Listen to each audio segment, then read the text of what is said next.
welcome to the 87th episode of Dragon Quest Time, a Dragon's Den podcast. This is your always tactful host, Pendy. And this is Paul, also known as EastX Twitch. It's time for your Tact Tip of the Day. Whoa there, Home Slice. There is no more Dragon Quest Tact Global. The mobile game had its end of service February 29th. And since when did you announce the tip of the day anyways? No more Tact? What are you talking about? Tact has passed on. The game is no more. It has ceased to be. It has expired and gone to meet its maker. Are you sure? I don't believe Square Enix would leave us hanging like that. I'm sure I can still log on and have some more fun with my pals, Magellan and Mendini. The game's stiff. It rests in peace, pushing up daisies. Its digital processes are history. It's out of gems. It's kicked the bucket. It's shuffled off this mortal coil. Run down the curtain and join the bleeding choir invisible. This is an gotcha game. Well, that's horrible. Why am I the last to know about these things? Was I even playing the game? What are we going to do now? Well, everyone knows that misery loves company, so we've invited a whole gang of our Aces 1 guildmates to talk about our experience with Tact. Welcome to Slime Time, everyone.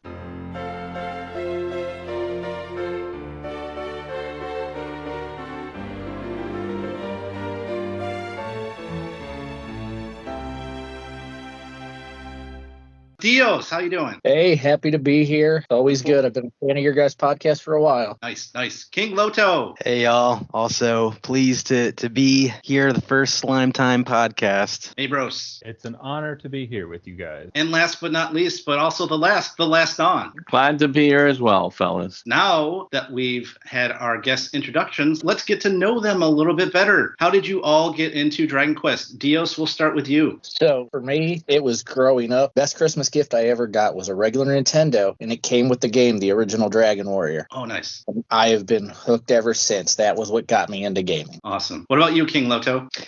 So one day when I was somewhere around maybe 10 years old, I had a Game Boy Color, and I was given Dragon Quest 3, known here in the West as Dragon Warrior 3, and it's just been history from there. I've been a huge fan of the series since that day. Nice. Good place to start. What about you, Mabros? I grew up playing Dragon Warrior. Dragon Warrior 2 is something my dad and I used to play it a lot growing up, and it's always been very near and dear to my heart. Oh, that's amazing. What about you, the last on? Very similar to y'all. I grew up with Dragon Warrior 1 for the NES, played through all the 8-bit ones, and just started from there. Man, a lot of old souls in this podcast. A lot of people starting out with Dragon Warrior. That's nice to see. Yeah, I didn't realize our guild had so many grandpas on it. I know. Well, and yeah, as for me, I started with Dragon Warrior on NES as well, which I got free from Nintendo Power, so that was pretty awesome. Nice. Now then, how did you all get into Dragon Quest Tact? And was this your first gacha game? Before we call on you, I'll say that this was not my first gacha game because I also played Final Fantasy Record Keeper for a fair amount of time, and then I just ended up quitting because it was too difficult. You know, it was like I really had to, I wasn't in a guild or anything, but the difficulty level of the event stuff was really high, so it was like you had to dedicate some time into trying to pass those events, and yeah, I got tired of that. And then eventually the game closed down anyway, but I had stopped before that. Now then, let's ask for your opinions. Dios. So mine, I was actually traveling for work, and I was in Alaska, and I was away from my fiance, so I was depressed, looking for stuff to do, didn't know anybody, and I just saw the game, and like I said, I'd been a big fan of the Dragon Warrior Dragon Quest series since the beginning, so I downloaded it. It was right about the time of the Dragon Quest 1 event, the first one. Right on. And I understand that in Alaska, you have the 30 days of night thing where you have to like seal yourself in and hide from vampires. So I'm sure the game was very helpful keeping yourself occupied during those times. Yeah, you take what you can get there. Excellent. How about you, King Loto? I want to say like Fire Emblem Heroes was my first gacha. I've also played a lot of the Final Fantasy gachas, and right before Tact, I was playing Dragon Quest to the Stars. Unfortunately, we know how that one ended. And so when it did end, then that's when I transitioned entirely into focusing on Tact. Fair enough. I also played Dragon Quest Stars. Forgot to mention that one. Thank you for bringing it up. How about you, Mabros? I think my first gacha game was actually Marvel Future Fight. I spent a lot of time and money on that one, and I just gave up on that. I just got bored with it at some point. But as far as Tact, I as well as you guys, I played Dragon Quest to the Stars, and it just didn't really do it for me. And then when I saw the notice come up on the Play Store for Dragon Quest Tact. I anxiously awaited that, and I was a player from day one to the unfortunate end. We appreciate you sticking around till the end, bro. All right, and you, the last on. Well, believe it or not, I just randomly downloaded it on the second day of release, and not knowing that it was a gacha game, no clue what it was all about. And I started playing, and I was very, confused about how to work this game. So, ironically, one of our longtime members, Mesmeron, I knew for a while. He was in one of the other groups that I'm in, and I just happened to message that group, hey, did anybody ever download this Dragon Quest Tact? And he did. So from about day 3 or 4, we would be bantering back and forth on a daily basis about it, and that's how it all started for me, not knowing that it was even a gacha game, but it got me. Well, that's not so bad. Yeah, and I believe he was the one who asked if both of you could join, and of course we were happy to bring you on. Mm-hmm. Yeah, Mesmeron was great to have around. Unfortunately, he did not make it to the very end of the game, so for the last month or two, we just had his skeleton sitting in the corner of the guild hall with a crown on it. Exactly. How about you, Pendy? For me, so I'm always paying attention to like the latest and greatest with the Dragon Quest news, and I had done Super Light when it was in English in the Southeast Asia version. I had done Stars, and like someone else had mentioned, Stars, even though I played it the entire time, it wasn't as fun as I thought it was going to be. I didn't like the aspect of collecting equipment like you do in that game. But once I saw that Tact was coming out and it was going to be a turn-based strategy type game and that you're collecting monsters instead of equipment, I was all about it. So I was very excited to go ahead and play that. So I played that from day one. And then other gacha games I played in the past, dipped my toe a little bit into some before with Final Fantasy Record Keeper like you did, Paul. I also ran into the same difficulty wall that you had, and it seemed just insanely difficult to do a lot of things in the game. So I eventually just kind of dropped it. And then I did Brave Exvius on and off. And that was fun too because they did a lot of Dragon Quest crossovers. They did a crossover of Dragon Quest 11, Dragon Quest 1, bunch of different Dragon Quest crossovers. That was fun to do. So I did that a little bit as well. Cool. For everybody in here, what is your favorite Dragon Quest game outside of Tact, spin-off or main series? Dios, we'll go back to you. So mine, it's probably not the most popular choice, but I just had a huge love for 7 as it was really the last of the old school type graphics starting to blend with the 3D along with a great story that just went on and on. I got so engrossed in that story for months and months. Loved it. There's definitely no shortage of gameplay with that one. It takes at least like 100 hours or so to beat that one, even with the remake. I think there's so many different stories in that one. Yeah, my biggest file was almost 200 hours. I'm not surprised. Not surprised at all.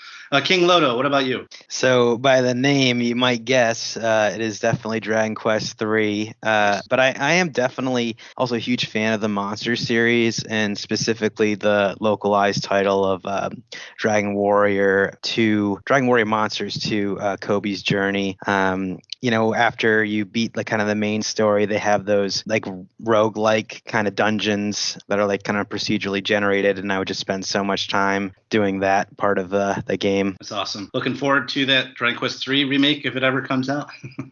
Yeah.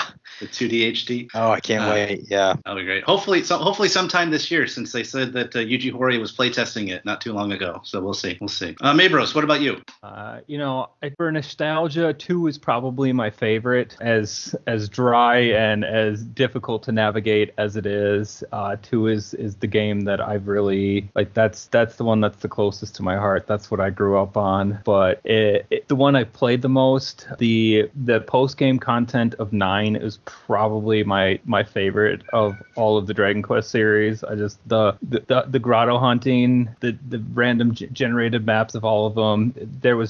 I've probably got more hours into that than any other actual mainline Dragon Quest game. So it's probably a tie between 2 and 9. Nice. Yeah, that was really sweet what you're telling us about playing that with your dad growing up. So that was pretty cool. The Last Dawn. How about you? Well, obviously Dragon Warrior 1 has place in my heart, but believe it or not, one of the games I put the most time into was Dragon Quest Builder. Okay. That was one of my favorites. I know it wasn't like any of the others necessarily, but I really did like that one. The whole basis of the game was based off the first game as well, so I'm sure that was a fun part of it. Yeah, absolutely. I just played through that not too long ago, and I really enjoyed it going through that again. Yeah, and they just put that up on Steam for the first time too, about 2 or 3 weeks ago. All sorts of ways you can play now. Paul, what about you? Well, let's see. I like playing through Dragon Quest Quest 1 because it is so short and simple but good. My actual two favorites would be probably Rocket Slime on DS, which is actually the second game, but it's the first one that we got in that spin-off series. But Rocket Slime is just totally fantastic, and they should make more of those. But then also, what was the other one? Dragon Quest 3 itself. Yeah, Dragon Quest 3 is like just totally ideal to me. It's like the best version of what Dragon Quest 1 and 2 could ever be. And so, yeah, I really enjoyed playing through it on mobile a few years back, and I'm definitely looking forward to the remake, as you are. Hell yeah. Now then, let's talk some Tact. From Dragon Quest Tact, what is your favorite character or monster, guys? I like all the monster girls, I'm not going to lie. And similarly, I understand that Pendy always thought that Lips was really hot. Lies. All lies. Well then, let's hear from Dios first. So I'll give two answers. One, from the moment he got his Blossom till the end of the game, I argued that Rickard was the single most underrated character in the game. He did not get the respect he deserved, and I actually had more real-time arena wins with him than any other character by the end. And then also, for the way I played, Mystical Juliante was just a cheat code for me. I remember that. Fun. Yeah, she's a really cool character. I wish I had more hearts on her. How about you, King Lodo? So in terms of like a character specific to Tact, I really liked the 5 fiends that they came up with, and specifically Red Grim, who had the 2 shields. That's just kind of an unorthodox fighting style that I thought was cool. In terms of like actual units that I would use, I would say I tried to use Erdrick as much as possible, even when we started to get outclassed. And before the game ended, I kind of was on a quest to try to get the corresponding RTA title for, I believe it was like 1,000 victories with Erdrick in the party. But that was pretty difficult, when he started not being in the meta anymore. Yeah, I imagine so. Yeah, he is still a cool character, but he just couldn't survive against some of the stronger units. And how about you, Maybros? Honestly, I think the character I enjoyed playing with the most, even though he had his limited uses, I'd have to say Astaroth. He was a fun character to use. He was fun to play with, especially in individual arenas. He just decimated all. In terms of, you were talking about meta. He never really made it into that meta. He wasn't overly the greatest character, but he was just a lot of fun to use because he had such a wide range. He had both, Zam and Zap damage, and it was fun to play. And for people who don't know, you're talking about the character that used to be called Amon in Dragon Quest IV? Yes, which is kind of contradictive because they're actually 2 different demons. Astaroth and Amon are 2 completely different demons if you want to go into demonology. But being that they're named, the character is named the same thing is kind of moot. Oh, okay. Didn't know that. Interesting. Yeah, it was just a weird translation choice from the Tact team. Never explained to us why they did that. How about you, The Last Dawn? Well, obviously, since the beginning of the game, one of the first Dragon Lord was always fun to play with. Before we had guilds and before we were at all competitive with game, just having fun with him. As the game progressed, I really enjoyed Purvis because of he was one of the first that could truly crit hit everybody. Fortunately, he got a little bit power crept, but then as the game rolled on, I would say that Dragonoid Baron, he was always in my lineup, and he was always one that I could recommend someone to use because of his 50 weight and typeless damage. Yeah, he's a beast. Yeah, he was. Yeah, and just a really cool character in the Dai anime, which he comes from. Mm-hmm. For sure. Right on. And your real favorite, Pendy? Mine would be the Pizarros, because that is my favorite character in all of Dragon Quest, and it just happens to be in the Tact as well because they made all the Pizarros pretty damn powerful, especially the Pizarro the Manslayer one, the one where he's full evolved. Once they blossomed him, yeah, that was like part of my main strategy for real-time arena was using that guy. And then there was even Summer Pizarro. He was even overpowered as all get out. I loved his design and the abilities that he had. He even had that ability where every start of his turn, he would do a little auto attack to anybody that was in range. Insanely powerful. But of course, I would be remiss if I didn't also mention Mam. She was the head of my strategy when it came to RTA. In RTA, I like to do a rush attack. And with Mam, you could push her up front as my first attack. And then if you had physical attackers come after her, then she would do a follow-up attack. So I had like 3 or 4 different follow-up attacks that I could do between her and Pizarro and other characters that I would throw into RTA. And and I could do a lot of damage really quickly with Mam and Pizarro the Manslayer, the one that you could blossom, the big green guy. But yeah, Mam was a character that I really loved in the anime, from the Dai anime, and I loved how her character was set up in Tact as well, because I could use her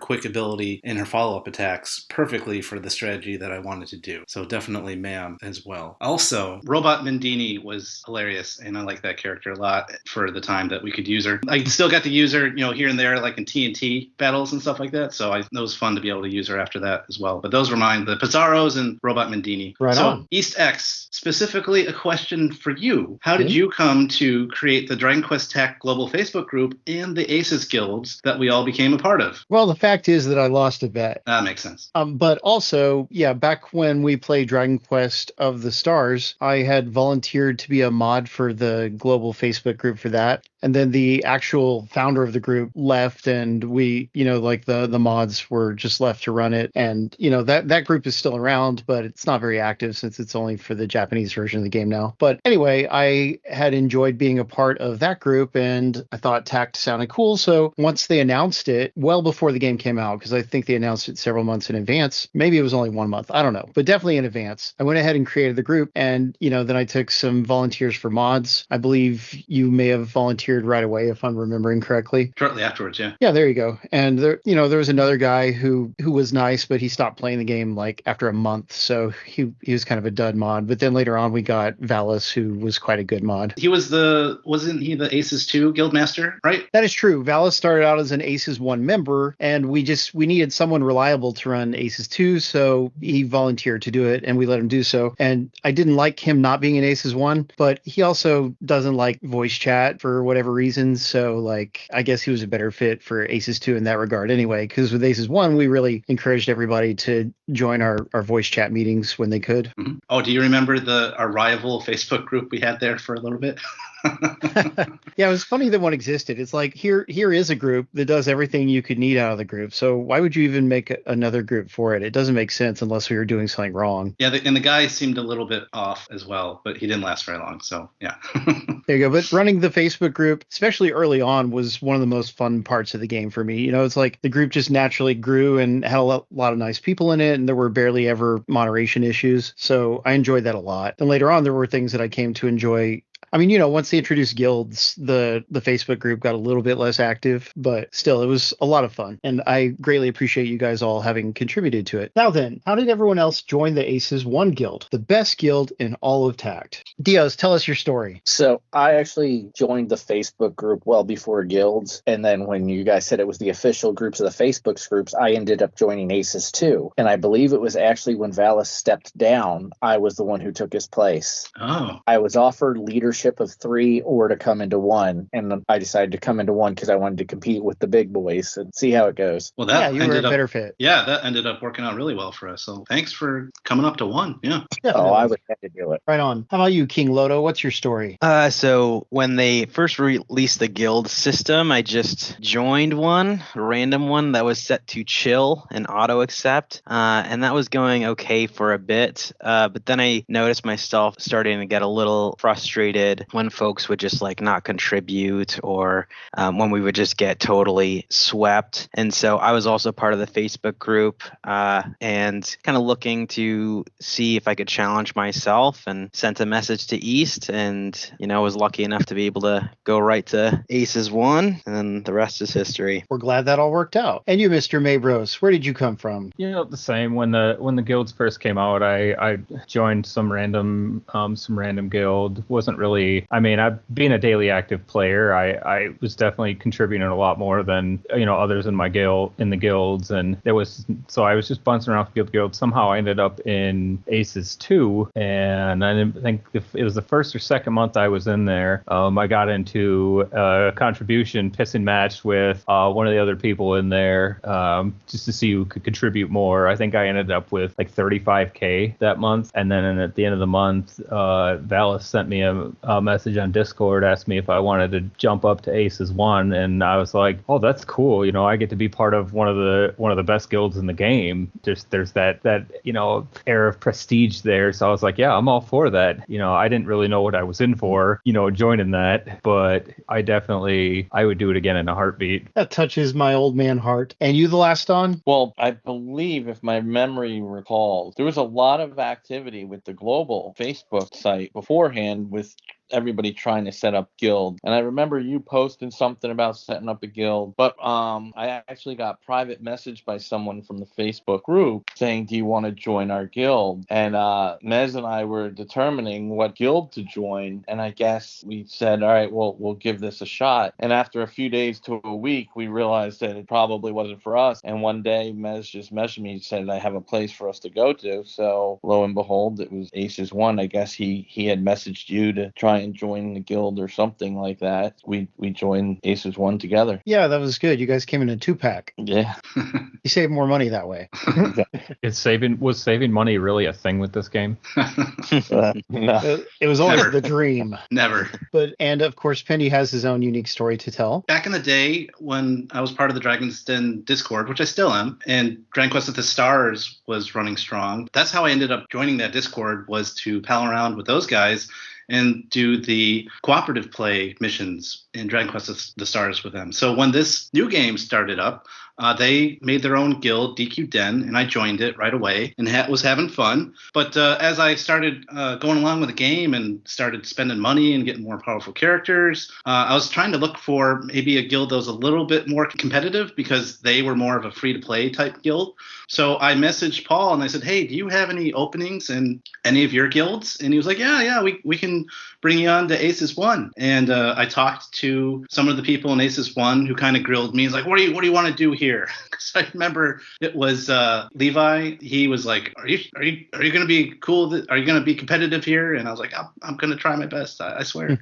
So I ended up joining 1, and it was a lot of fun, and it's been great ever since. Excellent story. So now that we've gotten to know everyone a little bit better, let's commiserate about our time of Tact. Time with Tact. So what was everyone else's favorite game mode in Tact? Story mode, the guild arena, the real-time arena, mega boss battles, TNT boards, the many limited time events they would do, etc. Me, I'm not that competitive, so I liked PvE content better than PvP. But that said, running our guild was the most enjoyable part of the game for me, always. So Dios, what do you think? So I truly enjoyed seeing the differences they did in the stories of all the Dragon Warrior and Dragon Quest games I grew up playing to this, the changes they made. And I just had so much fun doing that. That's a good answer, yeah. Tact had really good writing. That's something that people who never played probably can hardly imagine, but for a mobile game, it had great writing, so that was nice. But yeah, it really did. Like, the writing kept me very interested. Right on. What about you, King Lodo?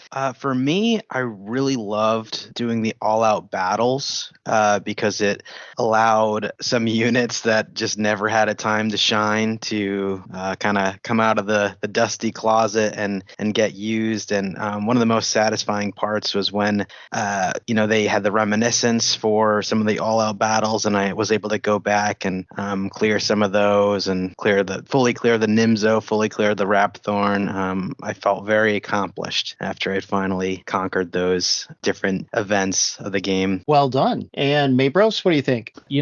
I'm much like I'd have to say I'm much like you, Paul, in that I've never really been a big PvP fan, but I don't know, there was something about RTA that just did it for me. I actually enjoyed playing RTA, as frustrating as it was at times and as exhausting as it ended up being at some points, especially when you're trying to push those leaderboards. But I like the TNT board mode as well, because I thought it was really cool that units that you actually got to use, the units that you'd never used before. They actually for once served some use. All those B, C. Well, let's be real, we didn't even use any of those ones, but a lot of those lower A ranks that we never touched. You leveled them up, up, you pumped up their skills and everything, and you never touched them. And even some of those lower tier S rank units, they served a purpose. You got one-hearted and no-hearted rank 5 S rank units that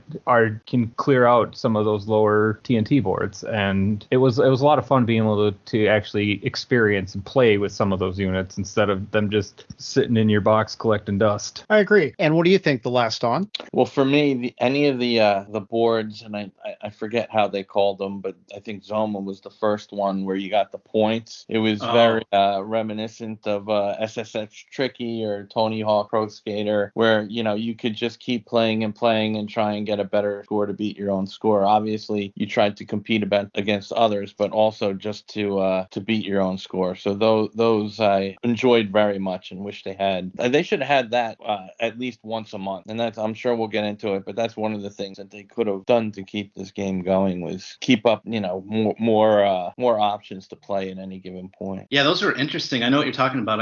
I too forget the exact name for what they were called, but that's when you could have like 20 different units all at once, and you're just trying to go for that high score, and those were fun. Mm-hmm. Yeah, there were barely any of those, weren't there? Just like maybe 3 in total? 3 or 4, yeah, not many. Gotcha. And Pendy, I'm sure you've got lots to say. For me as well, I also like the TNT for the reasons that other people brought up about being able to use all those units that we normally wouldn't. For the easier ones that you'd run into, I even was able to use like my B level units, but you could use a lot of your A level units and a lot of those S level units all over the place. So that was amazingly fun to be able to take advantage of that.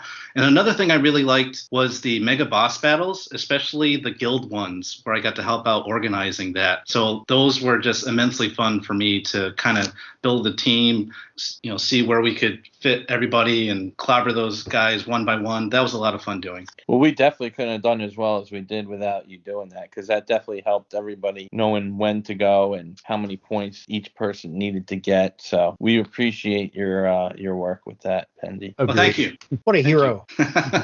Yeah, that was very interesting, especially when we got to save people that were like, oh, crap, can someone come in here and beat this guy so I can have a do-over? Those were very interesting times, for sure. Indeed. So did anyone have a game mode that they did not like at all, just did not sit well with them? For me, it was the Blossoming Door Roads. I mean, they really did have some of the most fantastic rewards in the game, especially considering you didn't have to spend anything to do them. You didn't not even stam.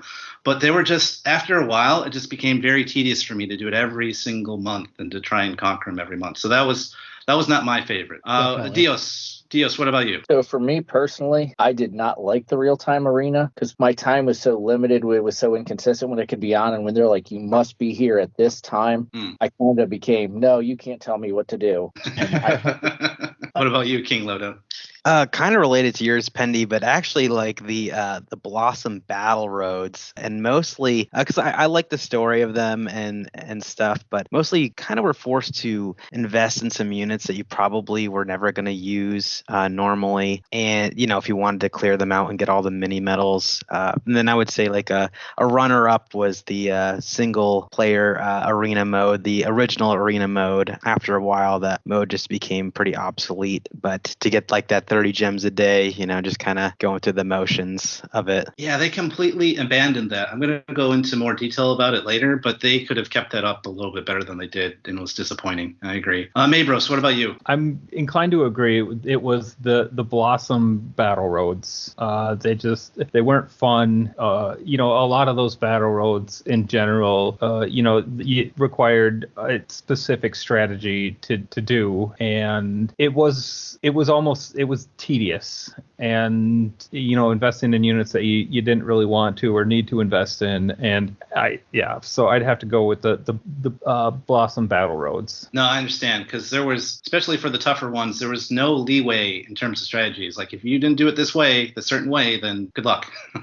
The blossoming doors, as tedious as that was, having to redo them every month, it was definitely it pushed. It was the higher level tactical ones were fun because it was a challenge. Mhm. And again, a lot of those required a specific, strategy to do, but it was a chance to, it was definitely through and through end game content. Yeah, and at least with those, as opposed to the ones we were talking about before, where you have just the only like the set number of units. With the Blossom Door Roads, as we got new characters, you could come up with new strategies, and some of them would become easier over time. So I can appreciate that, at least. What about you, The Last Dawn? The thing I didn't like the most, I don't know if it was a mode or a feature, but any of the modes where once you used a specific weapon or armor, you couldn't use it again. And it totally would mess up all my characters with having what I wanted on them. And I always would forget and have the worst, weapons on them after those modes because I just didn't enjoy that at all. Yeah, that was annoying. Yeah, because as much fun as those could be sometimes, the fact that you had to like switch around the armor and the weapons, totally understand that. Because if you forgot and you needed to use it for like real-time arena, all of a sudden you're like, oh crap, this is not what I need on this person anymore. Yeah, I can see that for sure. What about you, Paul? Well, I hated the Blossoming Doors as well, though I did enjoy making videos for them every now and then. Basically, I don't like when things are really rigid and how they have to be done. And it's true that there were multiple strategies for them, but it was, like after a certain point, like after the low 20s, you couldn't just figure your way out through most of them. It was like, they were just too tough to do that way. So I didn't enjoy that about it. But like, I wanted to get my stuff, so I would try to go as far as I could if I had time. But it's like, man, having to dedicate a couple of hours to following videos to get through these strategies, I just couldn't always fit it into my busy life. But when I could, I would make videos just to try to help other people because it's good to be able to give something back to the community. So hopefully my videos helped a few people out now and then. But also, real-time arena was fun when fighting non-whales, but the super whales, like your Coltons and your Last Dantes, they were I didn't say tough. that, by the way. No, that's true. You never really talked too much about that. But yeah, no, and not even him in particular. But yeah, like I didn't like running into one of our guild guys. Like even if it was a guild guy I could beat, or if it was a guild guy who was tougher than me, I just didn't like that. I just wanted to like good simple battles just to get up into the legend status or whatever. But yeah, it was imbalanced and it heavily favored people who spent a lot of money. And even though I would whale out on certain units, I never seemed to have to whale out on the ones that were especially good for RTA, apparently, right? Well, you didn't like me slapping you around a little bit when we got to play each other?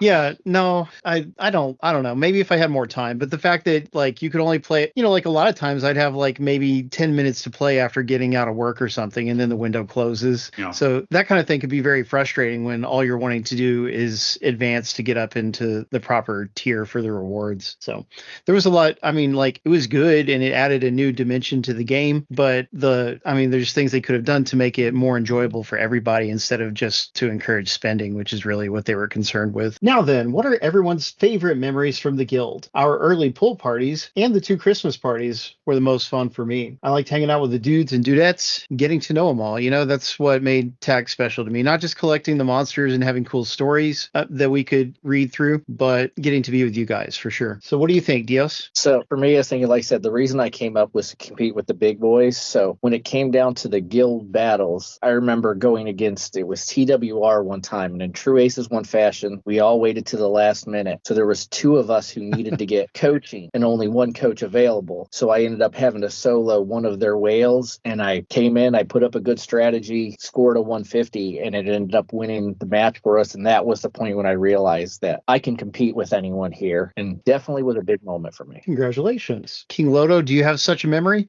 Yeah, and so just a comment on the Christmas party that you brought up. Yeah, I really enjoyed it. Similar to what Dios was kind of talking about earlier, I had moved to a new area when I joined the guild, and so I didn't really know a lot of people, and so the guild was just like great in terms of getting some social contact. But something that I really loved was the tournaments that our guild put on, and I really loved that draft style guild that Mez put on because it kind of evened the odds among the whales and the dolphins and the little guppies, right? And yeah, I just remember playing Veagle, and it was a really great match and having like tons and tons of adrenaline in the finals. And yeah, that was just a moment that really sticks out for me. Very cool. Yeah, and those, I believe the little tournaments we would do were mostly thanks to Mesmeron. I believe he was the driving force there. For sure. So yeah, he even inspired that Discord, that group that came up with doing their own little tournaments among the different guilds, which probably would have lasted longer had the game actually lasted. Yeah. Certainly so. And I didn't get to join some of those because I'm just like always busy with my annoyingly busy job, But I did participate in one or two.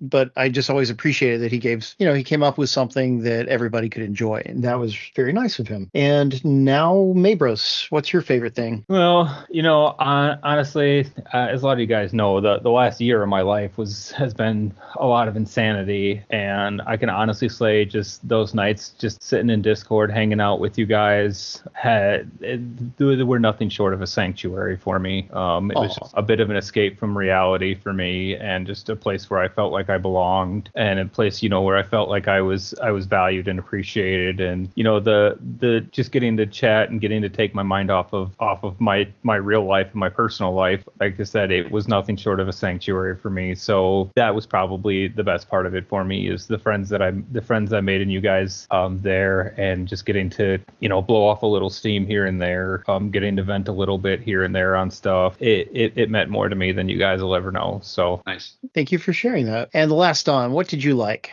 Well, again, as I said, when I started playing this game, Mez was the only one that I really knew played the game. And, as throughout probably the first 6 months, we would talk back and forth. I'm like, oh, did you get this character? And he's like, no. And then I'm like, well, why don't next time you pull, why don't you take a screenshot? And then it turned into streaming. And then I was watching, believe it or not, Tuki's videos of him. He would stream every major pull. So I'm like, we should really be doing this in the guild when we started the guild. So I always encouraged everybody to, stream their pulls for everybody to enjoy. Number one, it's exciting to see everybody pull what they wanted. And when people didn't pull what they wanted, it was kind of like a comforting thing. Like, oh my God, I just used 30,000 gems and got absolutely nothing. At least, we're here to feel that pain with everybody else. So for me, the pull parties were a lot of fun for me. I'm glad you enjoyed those. And yeah, it seems like we did them a little less as the game went on.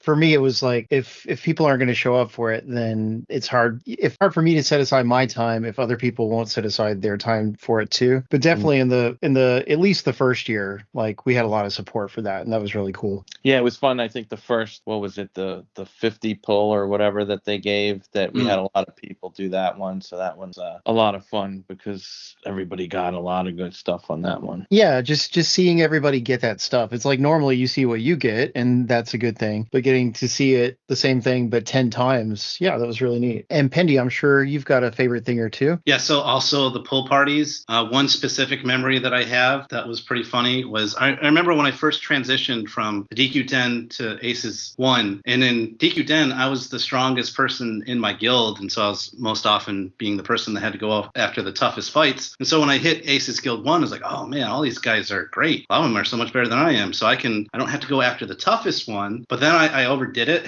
was going after people that were way too easy for the box that I had built. I think it was the first pull party that I had joined. Like, the first thing that people were saying when I got in is like, oh, hey, it's that guy that goes after the easy fights. So like, oh, sorry, I'll try and go after some tougher fights from now on. That's our Pendy. So I did. I'm surprised no one brought up the famous forehead from the pull parties. I don't know what it was, but whenever I would get on Discord with my phone, it would always force me to turn the video on first before I could switch it off and just join normal. So there's my forehead every time I join, the famous Pendy forehead for every pull party that we had. Another memory that I have, Dios, didn't you pull over your car at some point to get someone coaching during one of our guild battles? I did. Yeah, that was Beard. Yes. But he had like 20 minutes, and I was like, sure. So I pulled over and parked in a little parking lot on a back road. Fantastic. And we scored a 160 that match. There you Now go. that's dedication. Yeah, that was great. Christmas events, those those were fun. I got to go to both of those, and we were playing what Jack in the Box games? Were those what we were doing? Jackbox. Yeah, Jackbox games. Those are fun. I enjoyed those a lot. Both of those were great. And then anytime we had a successful guild tournament, those were great when we were doing well. So those were always fun. Now to something else when it comes to the game, what they could have done better as opposed to what they did well. What could they have done better in this game? For me, I think, for instance, I don't understand to this day why they didn't have guild chat. I know Global has multiple different languages, but who cares? I mean, that we ended up being in different guilds along the same language lines for the most part anyways. So I don't see why that was a big deal, or they were just too cheap to have it for each different region, I guess. I thought that was dumb. So that forced us to do the Discord the way that we did. I didn't like the way that the guild arena matchups ended up being. We seemed to get the same people again and again and again. Like, I don't understand why, for example, we didn't get Big Dorky Squad. I mean, Big Dracky Squad the whole time I was there. I know you guys fought them like once before I joined, but after that, they're one of the higher echelon guilds. So I'm surprised we didn't get them ever after that. That was strange. Single arena. Someone had brought this up before. I wish they had kept the focus on that. I know everyone was about real-time arena after that, but if they had, I wish they had some more focus on that too, like better rewards. Even the rewards in the beginning were kind of except for a couple of monsters here and there for the most part, and better variety. Like at first they did like, hey, you can only have A rank and below or B rank and below. They did a bunch of tournaments like that, and they dropped all of that. They got rid of all the variety, and that was disappointing because it was nice to be able to use something where you would be forced to use strategy with your B rank and your A ranks, which was great. And then the localization errors, we made fun of this a lot in a lot of our Tactfully Die episodes, especially later on, where it seemed like someone would translate it, but then they didn't have an editor to check everything. There was just so many different grammar errors and things that didn't make sense all over the place, which was unfortunate because it was a really good story for the main story and for the event. So when they messed that up, that kind of sucked. And then finally, the 5 fiends not being characters that we could have as like either a free unit or something that was on a banner. I thought that was very disappointing. Like they came up with some great designs for those 5 fiends. I know someone brought up Red Crim as one of their favorites. And the fact that they didn't have those as playable characters later on, I thought that was a missed opportunity. Dios, what about you? So, along with the fact that you pretty much said it all, I did want to note that matchups for the real time or for the guild arenas, it just got so frustrating doing the same ones every time. But also the pull rates. Like, I think the guaranteed S pulls on banner units should have been that unit, because over and over again, saw people just get frustrated, and a lot of people quit the game because you're doing 45 pulls to get one character or to get 2 pulls on the character. Yep, agree with you there as well. King Loto, what about you? What do you think they could have done better? So yeah, to comment on the guild chat thing, that's something that I've thought of as well, and I could be totally wrong on this, but I've like read on the Facebook group, I believe, that the reason that they don't have guild chat has to do with law, like laws with games, etc. So that might be a reason.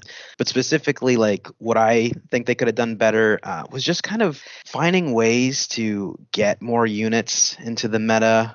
Just obnoxious, like most RTA teams pretty much looked and played very similarly if you wanted to get to Legend and beyond. And so there are very few times that I undertook the stress of trying to get to Legend, because I knew that once I hit Master 2 or Master 1, it was just like running into like the same, like a variation of the same like 7 or 8 units, for a couple hours straight. So no, understand that. What about you, Mayros? Honestly, I think the implementation of, or the availability of rank up materials was, I just feel really unbalanced. Definitely. Whereas some rank up materials were, readily and easily available, others were near impossible. And I get that there needs to be some scarcity to, the ongoing play of the game, but I just feel like the balance of that, especially, with, and the sheer amount that was needed for some of them was just atrocious. And I feel like it to an extent kind of limited the ability to enjoy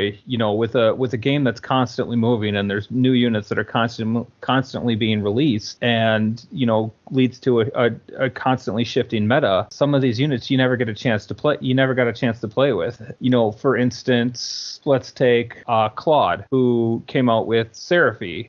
For the first, I don't know, when he first came out, he was super good. That lasted for a few weeks, and by the time I got a chance to even level him up, he was already outdated, and there was better units out there. And so I just feel like if there would have been more availability to if the ranking up system and the availability of rank up materials would have been a bit better adjusted, a lot of those units we would have been able to play with and enjoy better. Yeah, if they had some kind of similar system like they did with the Blossom Door, because like with the Blossom Door places that you could get the Blossom materials pretty easily for who you wanted to do. But yeah, when it came to ranking up, it was a lot more difficult. And if they had something similar with rank up materials, that would have been cool. I mean, there was like limited farming for a lot of like the rainbow ones that were out there, but it was very rare drops. It was hard to get. And even with the the double rewards or triple rewards events, it forced you to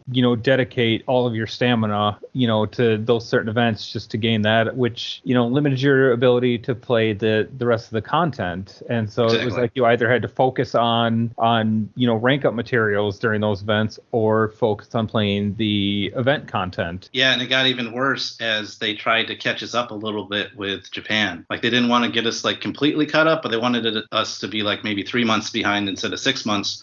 And that meant that we were doing a lot of different events and all that rank up stuff all at the same time and not having enough time and SAM to keep up with it all. So it could be frustrating. I totally agree. What about you, the last Don? Well, I know that it would never happen in a perfect situation, but one of my my feelings is that for the guild battles, if every guild member were to fight on their own, it would have been interesting to see where everybody fell. So I thought they should have implemented some sort of time limit on a turn for the guild battles, because though we couldn't really compete with AW and Starfall, I think a lot of our owners were a lot stronger than the average of the other members of their guild. But AW or Starfall just had that one guru that did the work for a lot of people, so we just couldn't compete with them. Even the one match we had with Tuki's guild where we came in, I think we won by like 10 points. He had coached every single match. Oh Jesus. So that when he didn't coach, we had no problems beating their guild, but we either lost or it became really good, really close. So I do think a lot of our members were very good at the game. We just didn't have everybody as good as the best of some of the other guilds. Oh, that makes sense. What about you, Paul? Well, the number one thing that they should have done differently is they should have had just one version for both Japan and other regions, giving everyone the same content at the same time. Now, people have suggested that they didn't want to do that because in Japan they have laws dictating a certain level of fairness that we don't have in other countries. So basically they could treat other countries worse and therefore drain us a little drier than they could to actual Japanese players. I mean, sure, I guess that's what they thought, because there's was always a little bit of an evident disdain for global players because we're gaijin or whatever. It's like just a bit of racism on the development team's part or whoever's making the decisions. It's a real shame. If they had simply made it, just combined it, just given us all the exact same server, released all the content at the same time, all the special banners. It's like, they couldn't have individually bled some of us as much, but long term, we'd still be playing. None of us would be here doing a memorial episode. We'd still be playing and they'd still be making money off of us. But they were just so short-sighted in their approach, and they had that evident disdain for us, and it's just a real shame that they had done that, because it would be nice if we could still be playing and not be behind, not be second-class players, but like just on the same level as the home team. Yeah, and people bring up like, oh, because the laws are different. It's like, no, I don't believe that, because after Tact had came out in both Japan and global, they combined everybody into one server for that Dragon Quest Die A Hero's Bond game. So it could be done, just for whatever reason it didn't happen with our game. I don't know what went on with that. Whether it was like, hey, we think we're gonna do global, but maybe not, and maybe we'll release it later, or that was a on purpose decision, like, hey, we want to do it later. I have no idea. Just so silly of them. Like the amount of money they could continue to make, like thousands of dollars orders from some of us per year, they could still be making for as many more years as Tact is around in Japan, but they did not see it that way. What a shame. So we talked about what disappointed us the most, but what did the game do really well? For me, well, we've already talked about how they adapted the stories of the individual games when those events would come around. Like it was fun getting these condensed versions of Dragon Quest 1 story, 3, 5, etc. And,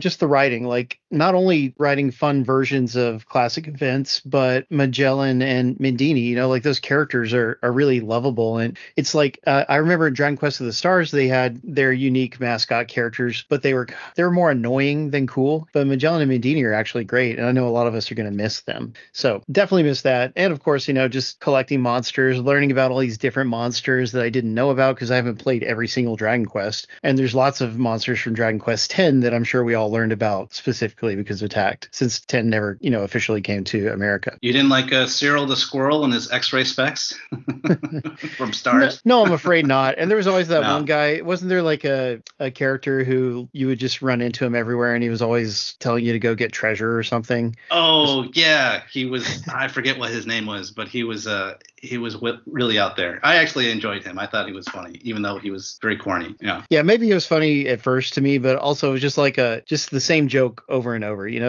but Tact did not do that. Or something like that. I can't Yeah, remember. Exactly. Tact kept it fresh. Like Mindini, she had a lot of quirks, a lot of bad things about her, but they always, they mined good comedy out of it. So I always like that. So what do you think, Dios? So for me, I loved all the unique characters they built for this. Yes, the Medinis, the Magellans, the Five Fiends. They just all kept me so interested and so much enjoying it. It felt like playing the old school games for me. Good answer. And you, King Loto?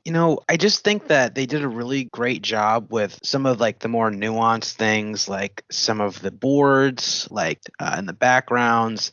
When you tap a unit, they do a little maneuver and motion. And I just think they did a really great job capturing some of that charm that the Dragon Quest series is known for. I totally agree with that. That's very true. It didn't feel like a gacha game with a Dragon Quest skin. It felt like an actual Dragon Quest game because of that. I agree. Indeed. And you, Maybros? I really like the amount of content that kept getting put out. After some point, I think it did kind of get old, especially, when we're doing events back to back to back to back. It never got you a chance. It really had a chance to catch up on the old content. But true. Overall, I think that was a good thing because it didn't get overly stale. There was always new content. Now, I wasn't really big on the whole story part of it, but just being able to play new boards constantly, and the fact that there was such a variety of content, there was a little bit of something for everyone. Whether you were the PvP type of person or the PvE, whether you wanted the heavy strategy or you just wanted to overpower. The reminisce content. When they came out with reminisce content, that was so cool because you just got to go back with new meta units and just get to play God mode on these matches that you spent hours on trying to do when they originally launched, and now you could just go, it sucked. And it was fun. It was fun to just play God mode. It was like cheat codes. So I think the amount that there was constantly new events, an event going. It was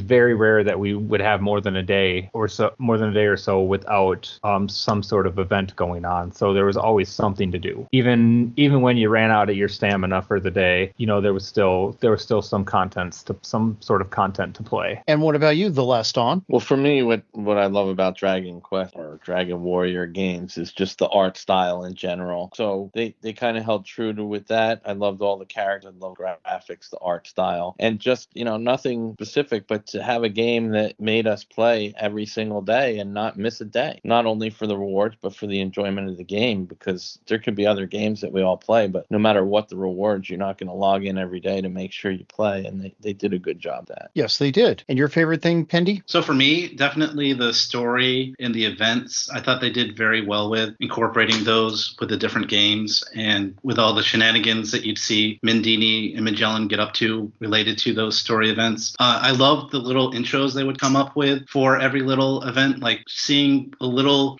Mindini and Dragon Quest One graphics, NES style graphics, that was great. Just little touches like that. I just enjoyed all the story and event modes a lot. I think that's one of their strengths that they had in the game of how they did that. Like I said, the localization, especially towards the end, was a little shoddy here and there, but overall, it was great. I loved going through them. Absolutely. Now, tough question for everybody. Why do you think the game shut down, and what could they have done better to promote it? I think, as some people have kind of implied or directly mentioned already, it seemed like they almost treated this game as an afterthought compared to the Japanese version.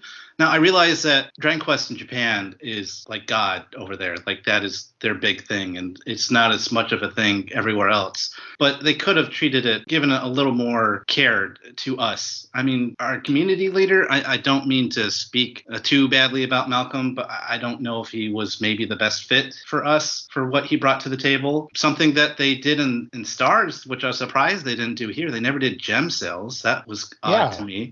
I don't understand why they didn't do those from time to time. Or like, we would miss out on so many different promotions that Japan would do, which I do not understand why they did not do over here. There was Black Friday promotions, repeat banners, all sorts of different things that I thought would have done so much better to promote the game. As far as why it shut down, I mean, it just comes down to the fact that they didn't like the amount of money that we were putting out for them, I guess, and decided to not only shut us down, but a bunch of other different gacha games. So I think we're kind of like in a wave of them looking at their gacha content and shutting a lot of stuff down. So I don't know if we were necessarily targeted specifically, or we were just part of a big group of games where they're like, no, we're done. We're not getting enough money out of this, so screw it. So I don't know. It was disappointing. What do you think, Dios? So yeah, it's hard to say, but I agree with you with that. A lot of times I would see the value banners that would come out in Japan, and for somebody like me who couldn't afford to keep up with the big people, the value banners were how I survived. Yeah. And I'd be so excited for them, and then I'd see our comparison for it, and it wouldn't be as good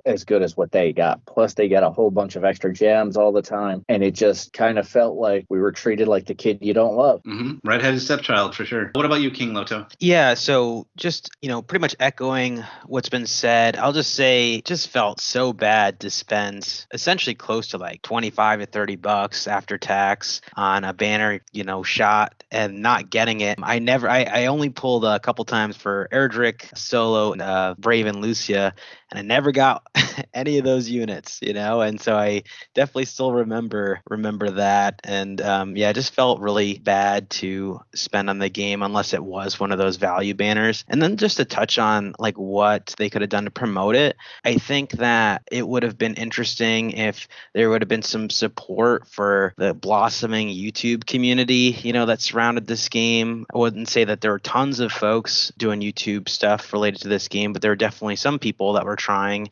And I think if maybe they had gotten some more support, at least there might be more people who would know about the game. No, I agree. That couldn't have hurt. Yeah, a thing to do would be, okay, these people are YouTubers, so give us some gems so we can do videos of pool parties and things like that. Lots of games do that, but this game did not do that, and it's a shame. What do you think, the last Don?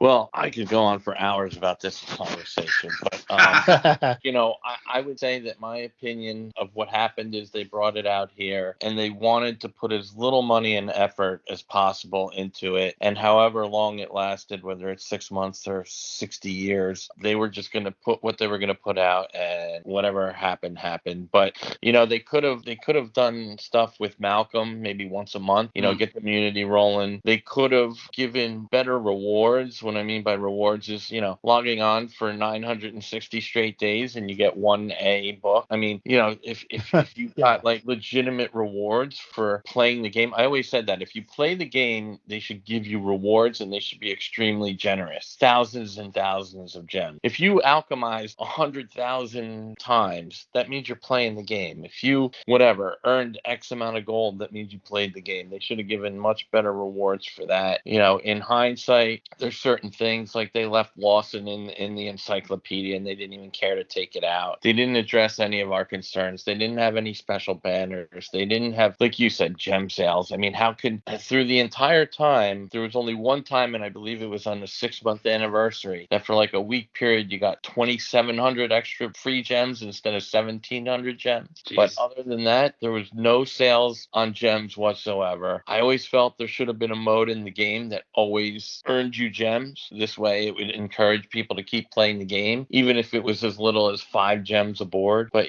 so make something like a Candy Crush board where you just play over and over again, that you could at least earn some gems. So if you played that game for 24 straight hours, you could have 500 gems on the day or something like that, just from that. So they really didn't do us much justice with that. And from I think it was the second die event, they started giving us 12,800 gems. But that was really, if you didn't use that for the event, then couldn't get all the stuff in the event. So they really needed to be more generous with their rewards or gem giving or something. Yeah, I agree. It just seemed like there was clues all over the place, like you said, that they were just putting in the bare minimum for supporting this game. And the localization errors kind of went along with that as well.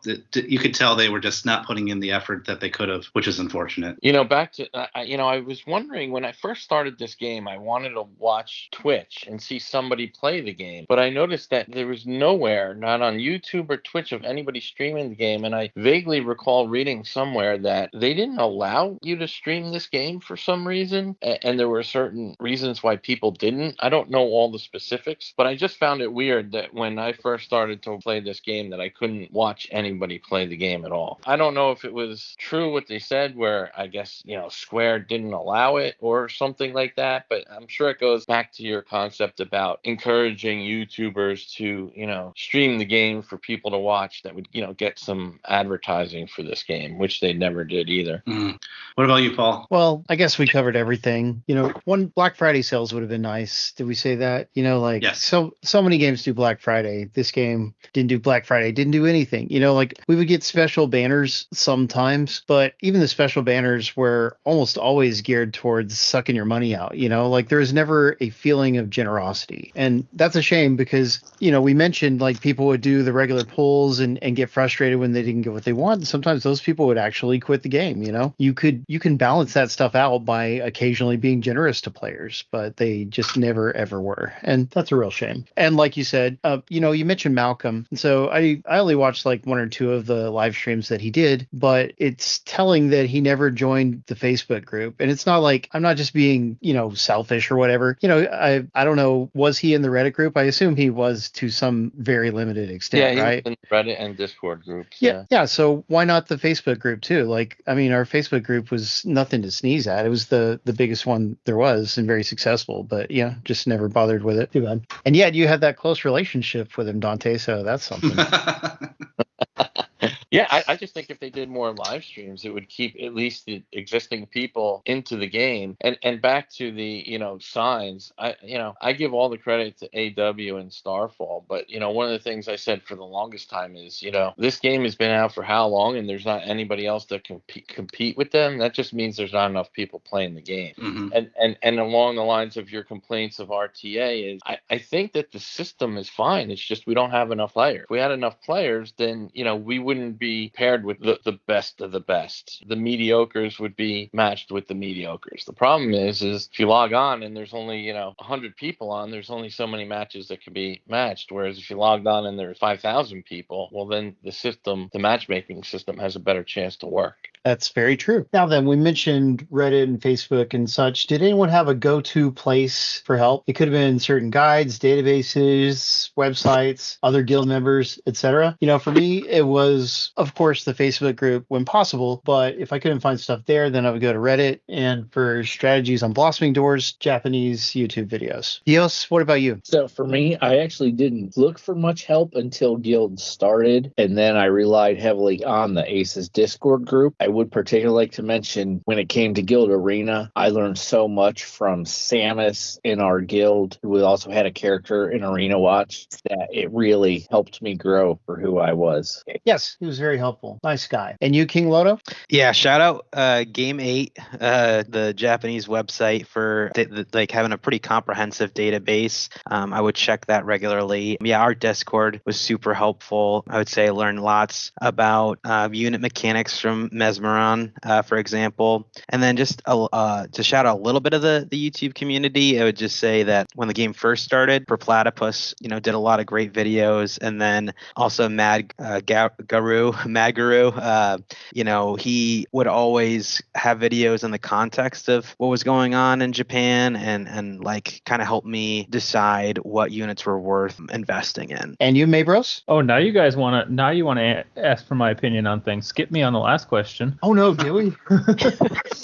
I definitely I used a lot of Game 8 early on. The DQ Tact Navi I used quite a bit as well, depending on certain certain boards and stuff. I did watch a lot of Per Platypus's videos early on as well on YouTube. So I got it from a lot of different places, but a lot of it was just part of the fun of it. The game was just trying to figure it out. There's so many boards that I spent hours and hours on trying different things, and then only to come realize that I had it right. I just did one minor move the wrong way, and that would completely change it. So yeah, but I think later on in the game, it was the DQ Tac Navi was probably the resource that I used the most. Did we not get you in the last question? You certainly did not. Oh, go ahead. Do you have anything to add? I was just whatever. I just maybe they didn't care what I had to say.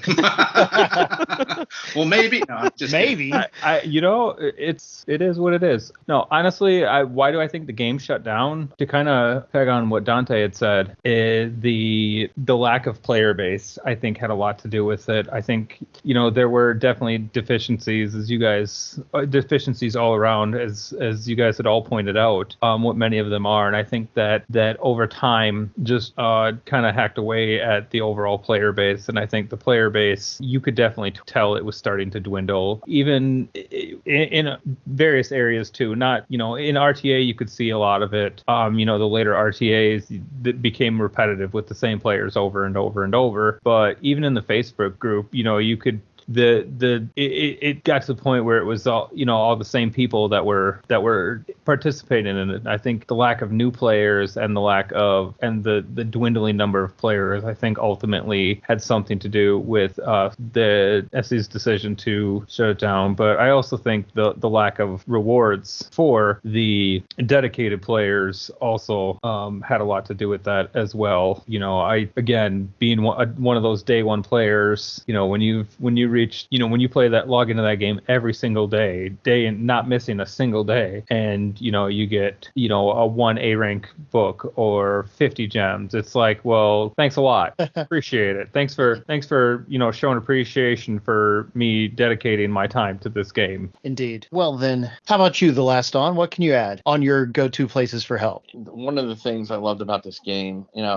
especially in the beginning, is they did a good job with having multiple ways to skin a cat. So I think I went to a lot of the guild members to do certain things, and everybody had their strengths. I remember for battle roads and cave trials specifically, Colton was very good at that. And I don't think he really looked up too many videos on this. He just he was one of the first to get the Proofless Claws and help a lot of our guild members get those. And Mez would be really good with some of the Blossom Doors, and Levi, and just other members, and even people like Beard, who had Nelgel at 5 hearts, and he was the only one, so he was always good with knowing certain characters. So just going to the members that knew their one part of their game that they were really good at. And not until the end did I go to the videos on the Japanese sites to just muscle through. But I think the reason why most of us did that is just because of lack of time to really put into the game, whereas early on I think we all had more time put into the game because of how the game was structured, really. That's a good point. You know, and back to one of the things that killed the game too. I remember, you know, in the beginning of playing this game, really all you needed was the character and maybe one heart. Not until a good, you know, probably year into the game where they started making the third and fifth hearts absolute must-haves to even consider having. I mean, there were plenty of characters early on that you just needed to have them, and then you can make your way through the game, whether it was you know, to finish a certain cave trials or whatever the case may be. But it became much more, you have to have 5 hearts. You have to have 5 hearts, or this character's wortherless. You know what's funny about that is the Japanese can be part of the blame on that one, because I remember reading that they were complaining that the characters were not getting enough of a boost when they get that 3rd or 5th heart. So that has a lot to do with why characters later down the road would have those bigger boosts. But then, of course, like you said, then those boosts would be almost necessary to get through material. So that would make it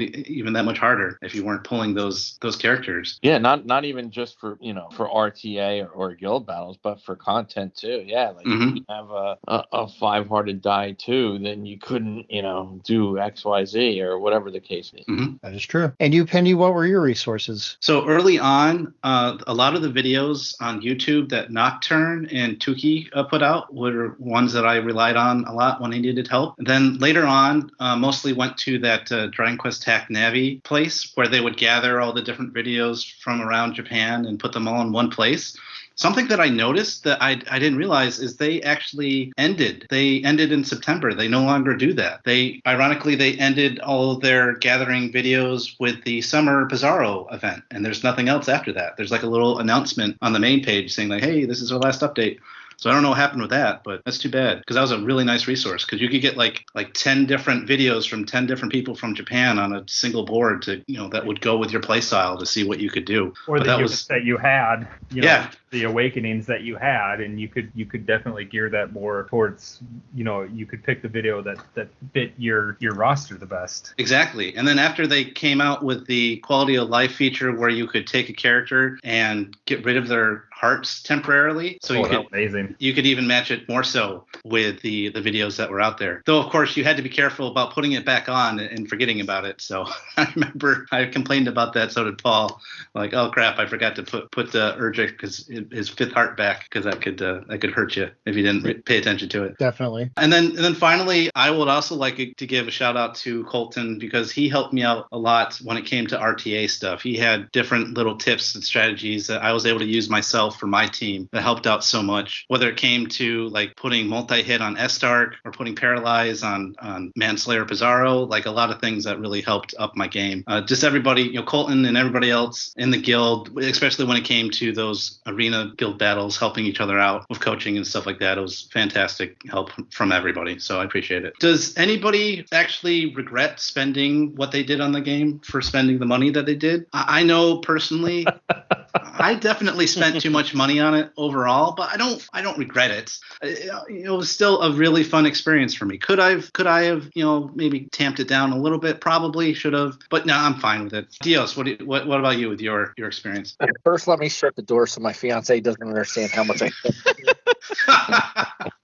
But for the most part, I didn't. I truly enjoyed it. There was a few, like my prime example one was Omega, and all we heard was how he was going to be elite. I was a huge Final Fantasy guy, so I sunk everything into him, got him up to 5 Awaken, and he was awful. Never had any use for him, really. He was good for about, you know, a month while his banner was up. Yeah. Just solo immediately melted him. It just never worked out. He was definitely hyped by the community, sure. Yes. And didn't live up to it. It was a second coming, and he was not at all. Yeah, and that's when I got to 5 hearts as well.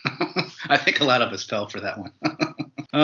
King Lodo, what about you? So I was free to play for, I would say, like most of the first year. I remember when I joined the guild, I got a couple lighthearted jabs because I didn't even have the pass, and so I was like on the slow mode, you know, and that was like kind of intolerable for some folks to watch that slow. But you know, I tried to be pretty selective about when I did spend money, and I think ultimately, at least least most of the time, if it wasn't the unit that I really wanted, like it would at least kind of push me forward and building a stronger roster.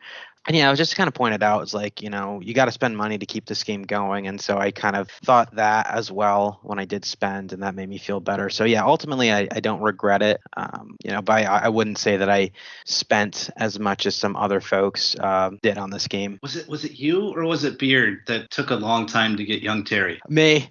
Oh, that was so you. long. Yeah. Speaking of following guides, I would get so irritated when I would see that smug little child's face on one of the guides of oh man, another strategy that I just can't do because I don't have this little kid, Yeah. He ended up being pretty much the most important character in the game for the most when it came to P versus E content, right. For sure. I had Seraphie, but just because she didn't have that attack boost and the other types of boosts, it just wasn't the same. What about you, Maybros? Yeah, I had the pleasure of being probably one of the biggest spenders in our guild. I think Donnie's up there with me, all short of Geo. Oh God, Geo. for reference, for people who don't know, listening to this podcast, Geo was definitely our big spender of the group, and every good unit that came out, he was getting that, and it was amazing. Just to see what his box was. Yeah. So do I regret spending it? Well, I hate regrets more than apologies, but I spent a lot more on this game than I would have liked, than I should have. I spent a lot more than I would have liked to, but I justified it as again, if this is something that was part of my everyday life. It after a certain point, if you put so much time into it, it's not a game anymore. It's part of your daily life. You right. Wake up and you check the game. I remember waiting. I'd go to work at 2:00. And as soon as I'd get report, I'd log in the game and just collect my daily rewards and everything. And it was it became a part of my everyday life. So spending that kind of money on it, it's something that, for something that you enjoy so much, then it's not that bad. But overall, I spent a lot more money on this game than I will ever admit publicly. I'm with you there. But no, I mean, we're enjoying a hobby, and there's nothing wrong with that, and I enjoyed my time with it. Hey, so the last Don, what about you? And I remember you had a pretty good spending strategy as well when it came to this game.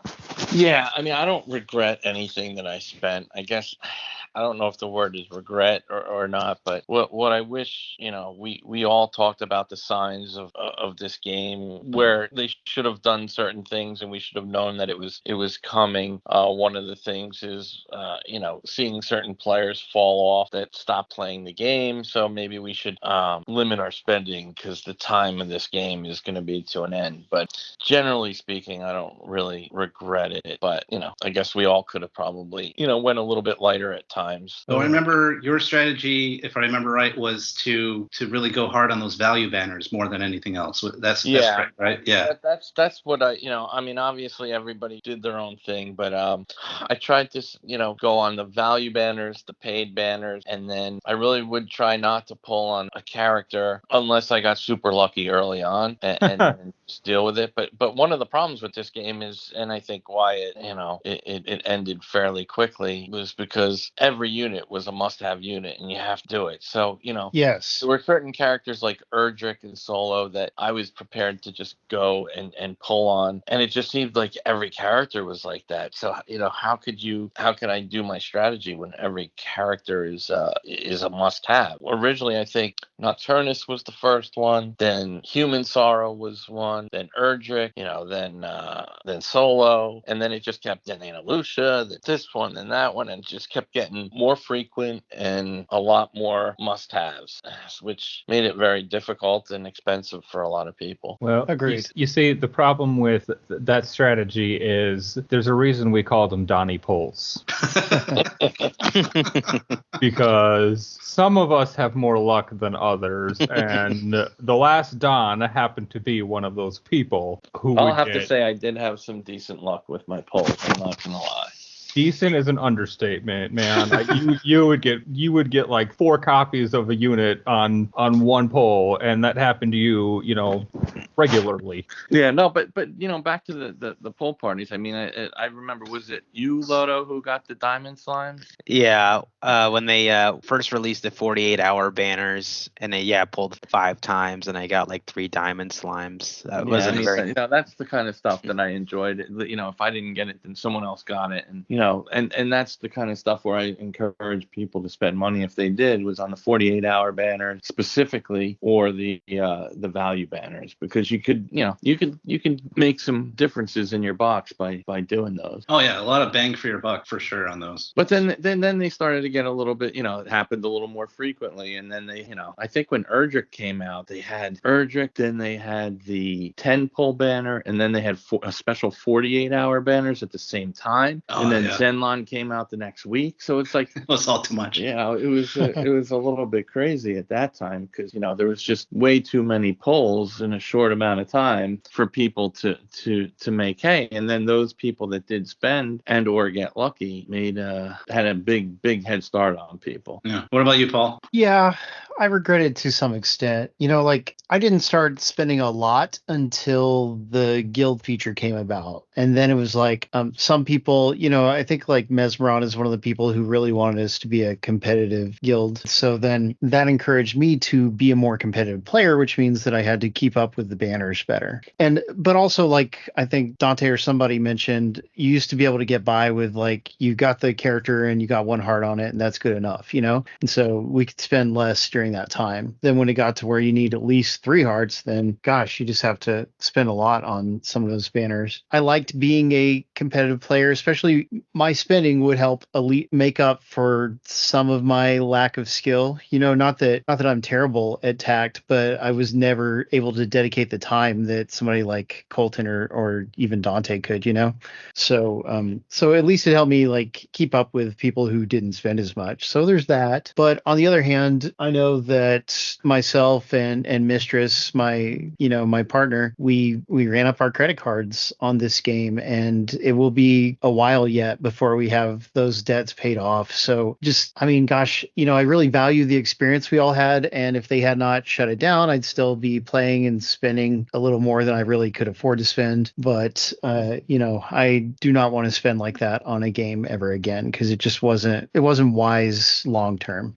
One of the things I wanted to mention too, where you were talking about this game compared to other games, is the value of real dollars to the gems you got in this were absolutely awful. I mean, I haven't played any other gacha games, but I have a coworker that plays Fire Emblem Heroes, and throughout my time, I was just investigating other gachas, and to spend $80 on the F pack, and you could literally get nothing for it. Most other games, if you're going to put that kind of money into it, you're going to get something of worth. So that's what, back to my strategy, that's what I always discourage people to do, is not spend $80 just on regular pulls. If you wanted to get a gift box, or you wanted to do a paid pull, then use the paid gems. But to use paid gems just for regular pulls, the value of those gems were so awful. Like, I think Levi said it once, the pull should have been 1,000 gems, not 3,000 gems. And then it would have been a little bit more feasible for people to play this game. Like Loto said, if you didn't have as much money at a given time to spend, at least it wasn't $25 for 1 pull.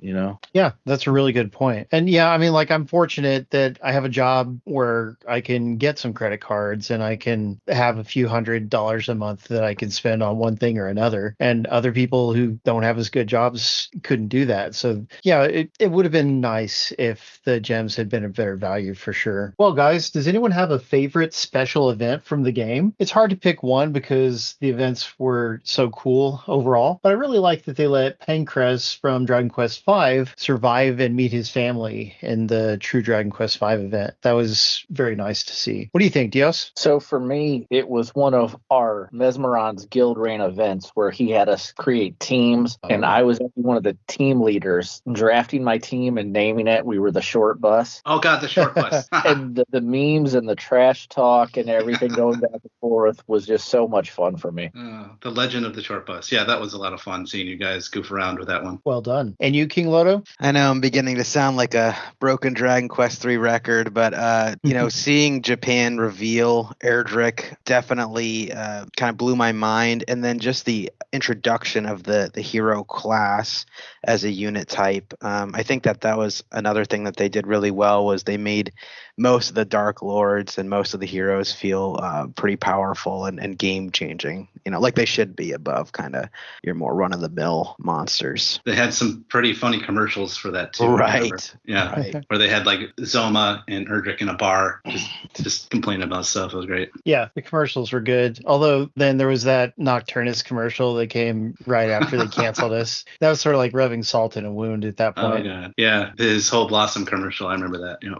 And you, Mabros, what's your favorite event? I really liked the anniversary towers. Those were a lot of fun. I mean, yeah, the first 40 levels where you could, face roll, but after them it was cool. I remember there was one, I think it was the second anniversary tower. There was one match where all you needed was Erdrick and you just had to wait it out 5 turns, clang them, and then Phoenix Descent and destroy all the slimes. And it was, as much as I didn't like, the strategy for the ongoing having, utilize extensive strategy for ongoing content, like that was pretty cool.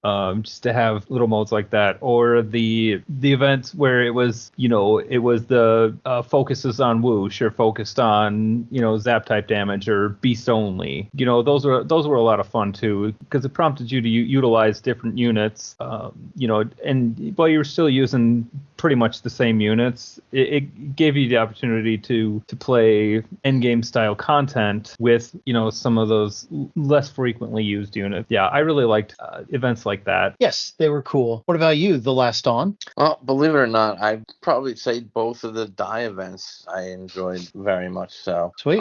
Number one, I think they did have special content for those events. In the second one of my favorite modes, I said the points one for Hadlar they did. I think I was like 11th overall with points on that one. Nice. I just think the content for those, and then those were, I guess it was a good and bad thing, but those were one of the events where they had the special stamps for the polls on those, so you could get like 3 S's and 10 polls or something like that, so that they entice you to pull on them, and so you could do better with getting, Die or Mom or Hadler or Baron or whoever the characters were, because they had more guaranteed S's in the stamps. And that's where we got the fuck Pop thing, because Mesmeron would pull for Pop, and out of all the pulls, he never pulled Pop, not once. Yeah, that's crazy. He had to use his shards to get him, so. That's how it goes sometimes. Yeah. And your favorite event, Pendy? To go along with one of my favorite characters, I did like the Robot Mindini event. That was hilarious, with the Robot Mindini going awry and them trying to rein her in.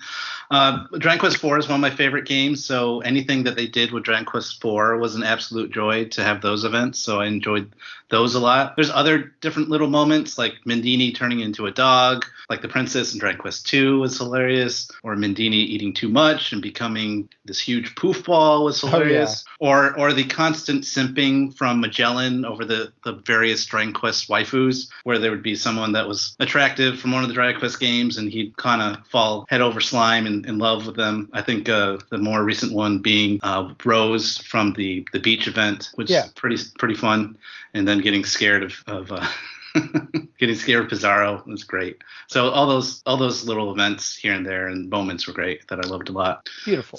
So for everyone here, will this be anyone's last gacha game? Is anyone gonna try out the Japanese version of Tact if they have or have not already? For me, if something like Dragon Quest Walk or Keshi Keshi or some other existing gacha game came out, I'd probably play it. Would any of you be the same way when it came to that?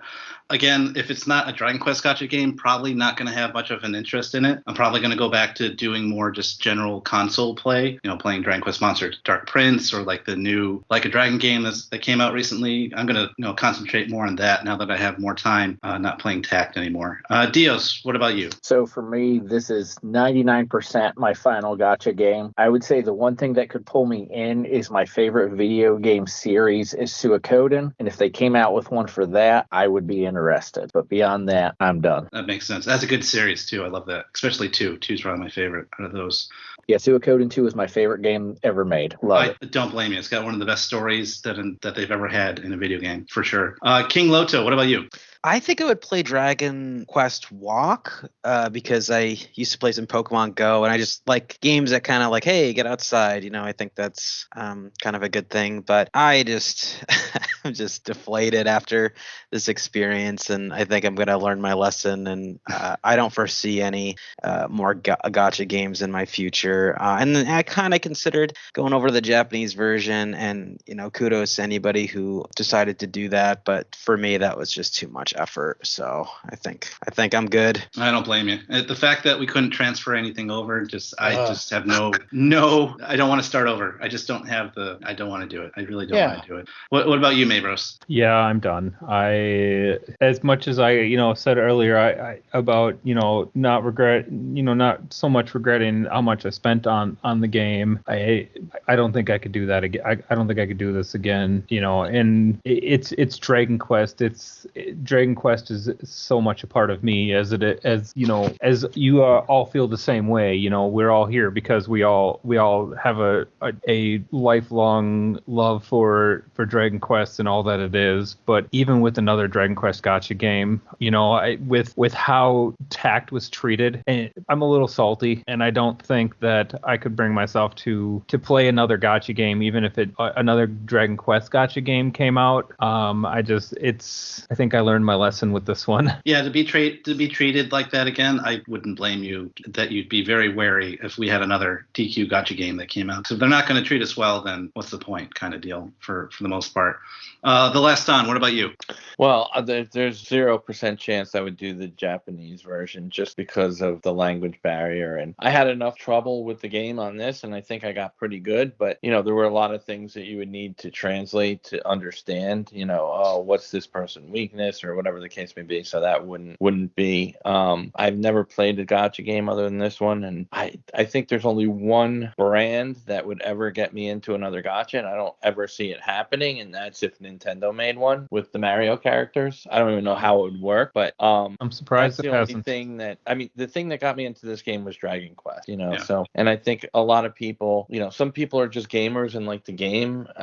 I'm not like that per se. I just came into this game because of Dragon Quest, and other than Super Mario Brothers, Dragon Quest was right up there with one of my favorites ever. So that's how I got into this, and that's how I stuck with it, and that's what got me playing this game. So I think the only one ever would be something with Nintendo, but I don't see them ever making one. Right. So Paul, what about you? Yeah, like I said, I've seen the financial effects that getting into a game to this extent has, and even though like I got so much pleasure out of it, I don't really want to go through that again. So I've been playing Dragon Quest 11S on my Steam Deck, which I've never actually finished 11, so at least I've made some real progress on it, even though I still hop back and forth between other games and I'm just very busy with work and such. So I've been enjoying that. I've been playing the visual novel of Konosuba that got released in English, which is different for me because I don't do visual novels very often. And finally, I've also started playing Final Fantasy XIV, which just came out on Xbox recently. And, I don't care about Final Fantasy as much as Dragon Quest, but I still really like it, and Final Fantasy XIV is really awesome, and it's an MMO, and I do have some friends who play it, and Mistress loves it to death,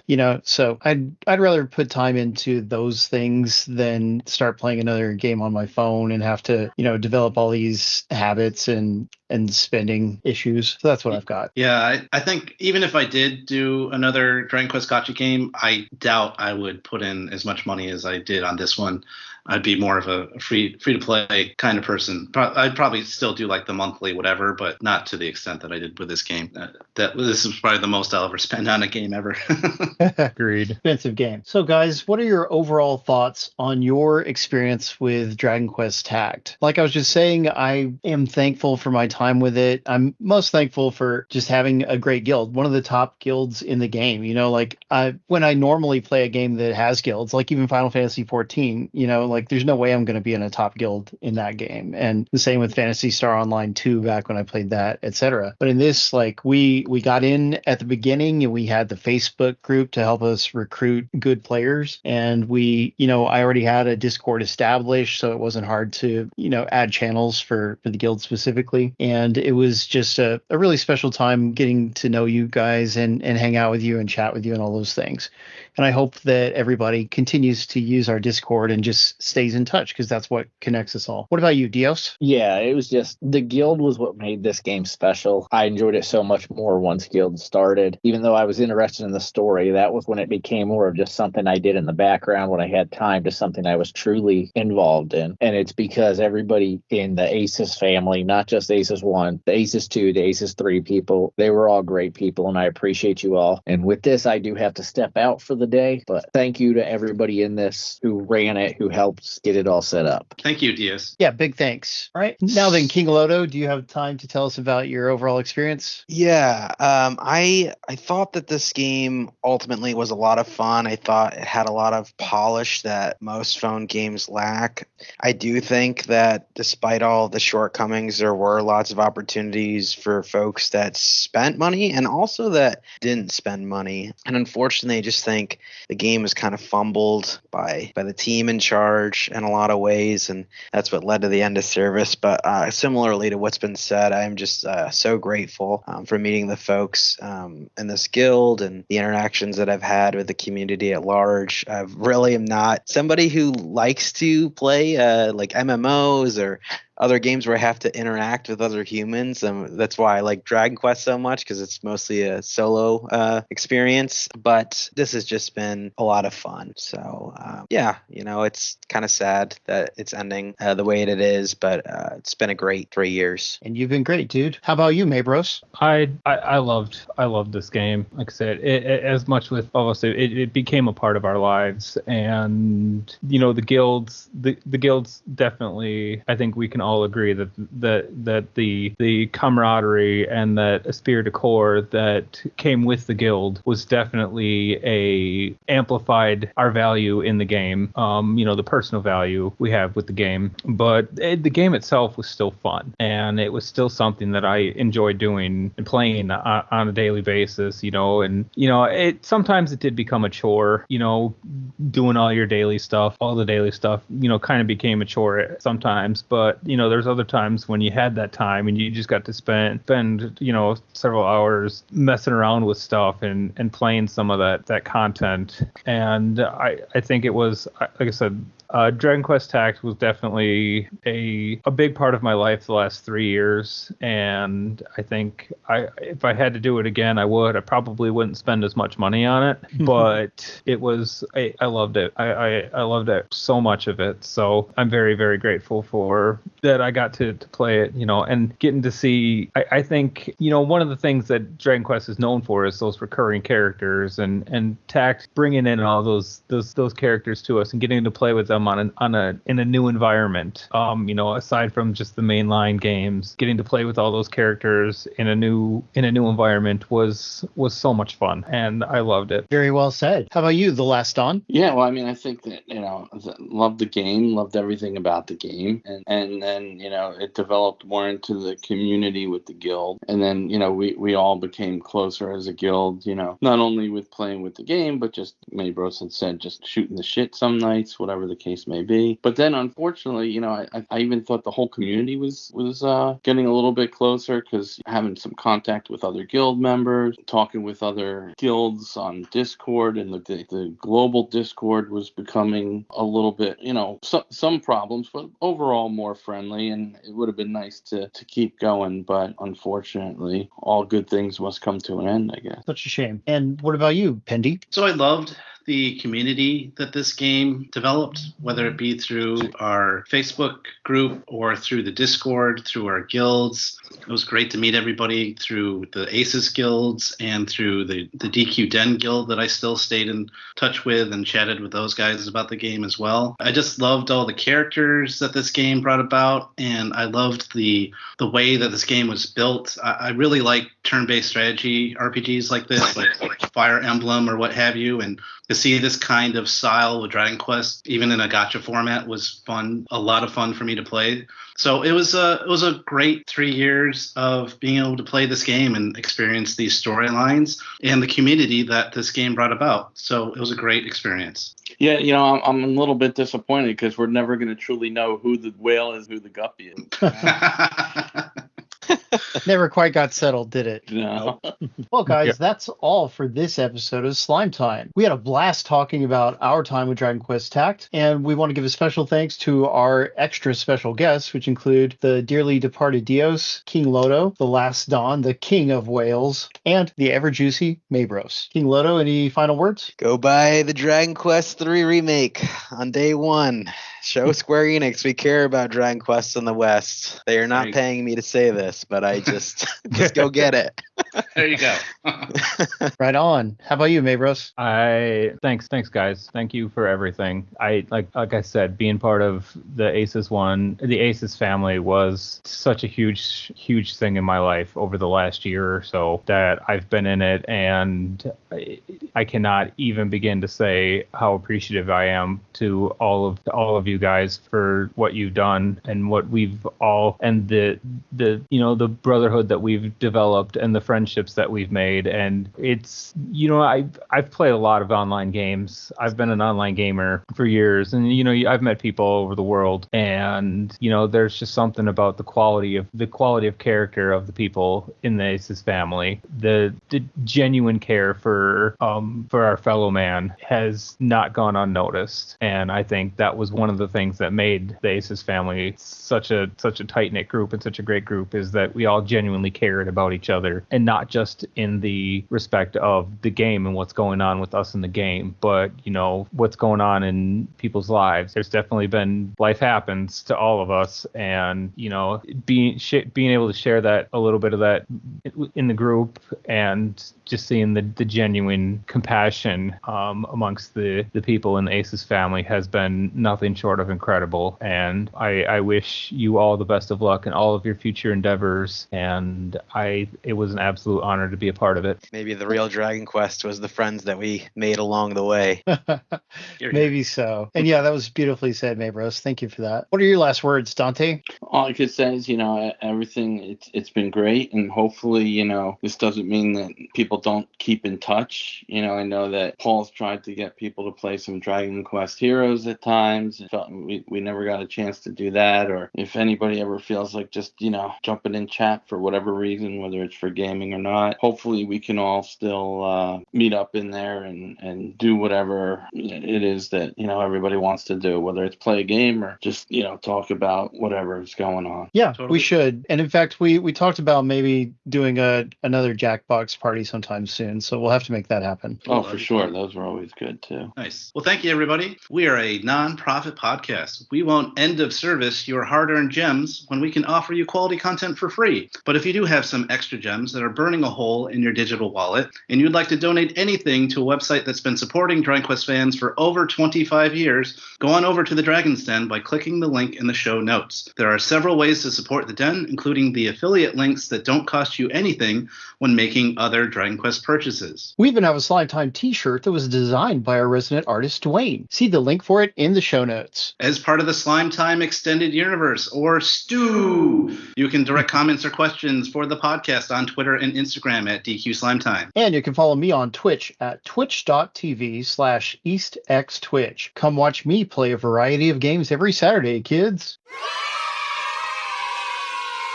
Join in tons of Dragon Quest discussion at the Dragon's Den forums or Discord and the Dragon Questers Facebook group. Please like, subscribe, and write a review for the podcast. Thanks to Amanda Lepre and the Descendants of Erdrick for the use of their music. We'll catch you later, everybody. Don't hate, appreciate. Dragon Quest Slime Time, sliming off.